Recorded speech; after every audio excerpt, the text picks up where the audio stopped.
All right. So after doing the introduction torque activities, now I want you to think about this one more time. I want you to think, what is torque numerically? And so when you did this, hopefully you were able to figure out at the very least that the farther you put these little tile things away, the more you needed on the other side to balance it out. And you could put more than one of these on each of the numbers. And what you should have noticed is that there's definitely a relationship between these. So this toy is used for teaching addition and multiplication in first through third grade. The amount on the left needs to be equal to the amount of the on the right, and then it'll balance. So for example, if you take 4 of these pieces and you put them on the number 6, 4 times 6 is 24. So 4 pieces on 6. So 4 times 6. And then you can put, and then you would need the other side to also equal 24. So you could do 3 pieces on number 8 because 3 times 8 is 24. Or you could put 2 pieces on the 10 for 20 and 1 piece on the 4. So you have 2 on the 10, which is 20, plus 1 on the 4, which is 4, and then you will get 24. And so then that would also balance out. This is exactly how torque works. Torque is force times distance. And you can have more weights or you could have the weights farther away. And either way, it's going to cause more torque. So hopefully that kind of helped you to notice that the distance does matter and the mass matters or the weight matters or the force, depending on how you want to think about it. So on this balancing act FET, you would have seen exactly the same things. And you would be able to check out the numbers the same way. Now I want you to think about if you pushed on a door. So if you were pushing on a door, you could push on it a few different ways. You could push on the edge of the door like normal people do. You could push towards the hinge of the door like a weirdo. This is not going to work. If you push on the edge of the door directly towards the hinge, it's not going to do anything. You could also push on the door really close to the hinge. And so you should be able to see a difference. Well, you were just looking at how distance made a difference. So for both of these, you should know that if you push on the edge here, you need a smaller force than if you were to push with a small distance to the hinge, then you would need a much bigger force. But what you may not have considered is the whole angle thing. Because when you push directly towards the hinge, it doesn't do anything. The force that matters is actually going to be how much force is perpendicular to the door. That's why when you open or close a door, you always push against the big side of the door and not the little side. So the equation for torque, going back to this again, is that torque is equal to force times distance, where force and distance are perpendicular to each other. So you can look at it one of two ways. You can either think of it as whatever the force is times how much distance is perpendicular to the force, or you can think of how much distance there is and multiply that times how much force is perpendicular to the distance. And we'll do some examples with that. But just keeping in mind that these have to be perpendicular to each other. We are going to end up doing net force or net torque equations, just the way we did net force equations. But we're not going to worry about this piece of it yet. Just know that something's there. And for the moment, we're going to start with problems where angular acceleration is 0.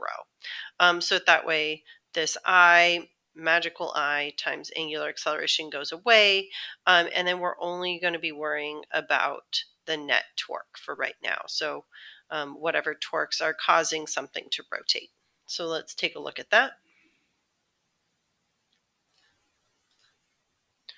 All right. So the first thing we need to talk about is that if we have 2 kids on a teeter totter, like we have over here, I want you to notice that this kid is going to be causing the teeter totter to go one way, and this girl is going to be causing the teeter totter to go the other way. And so, if we are going to add up these torques around the center of this, we need to make sure we know which way is positive and negative.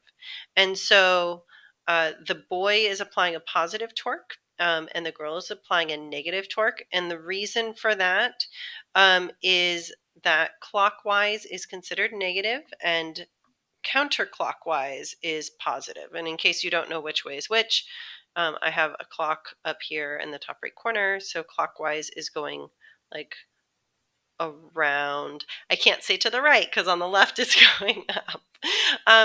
But you can see which way is clockwise and counterclockwise. All right, so let's do an example. Here are a couple adult nitwits, and they are going to sit balanced on a teeter-totter type device. One of them, whose mass is 45.2 kilograms, is 1.3 meters from the point of balance. And the other chowderhead is 2.15 from the point of balance. And I want to know what the mass of the second person is. So this is a picture of a couple different teeter-totters in case you don't know what one looks like.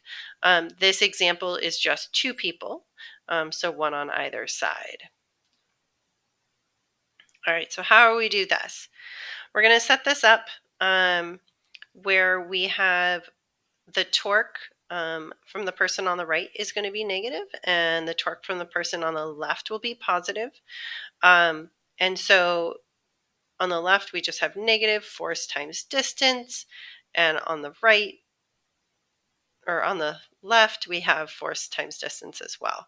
And so what we're going to do is we're going to plug in these, and I went ahead and moved this part here, the negative F right times distance right, to the other side. I just added it to both sides and moved it over here. And now what we're going to do is plug in the numbers.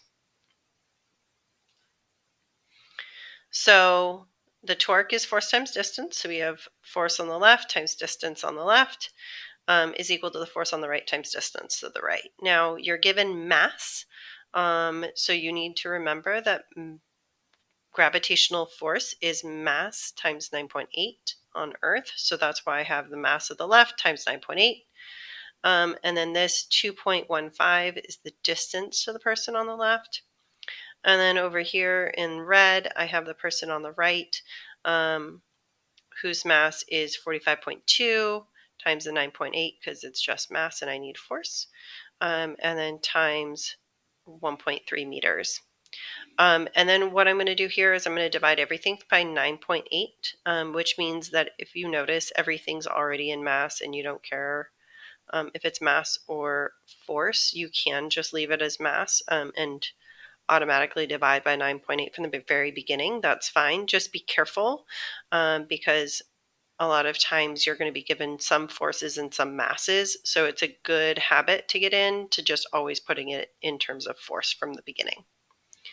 And then I went ahead and multiply or canceled out the 9.8. So I'm left with 2.15 and then the 45.2 times 1.30.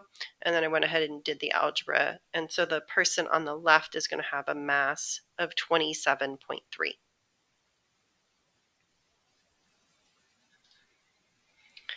All right. And the second example that I wanted to do for you guys real quickly is that a drum of chemical waste has a lid with a radius of 35.0 centimeters. So be careful because it's going to need to get put into meters.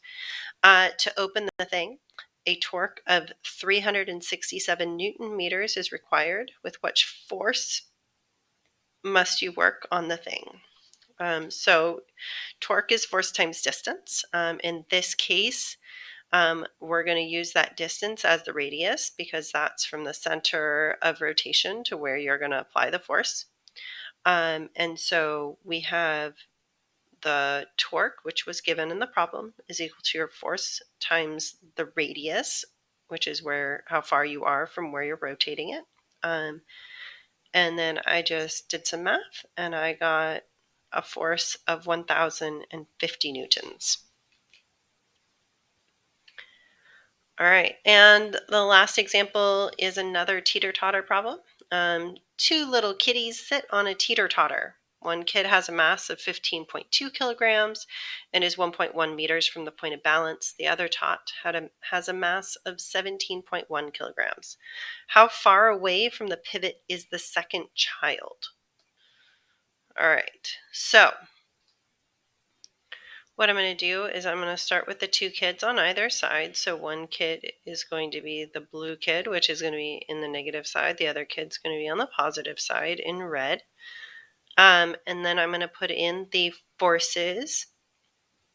Because I'm giving the mass, I just have to remember to also multiply by g. In this case, I just left it as g because I know I'll be able to cancel that out. Um, so 15.2 times this would be the 9.8 times my distance of 1.1.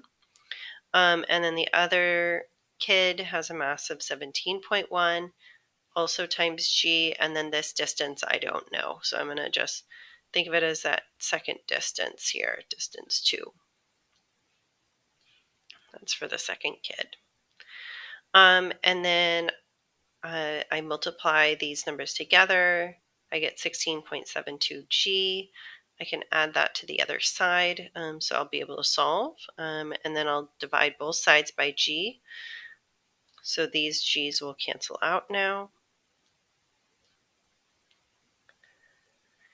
Divide by 17.1 to get that moved over, and then I'll get the distance for the second kid is 0.978 meters. So this part shouldn't be too bad. Hopefully you were able to follow along. If you've got questions, please let me know. If you want to see more examples like this, let me know.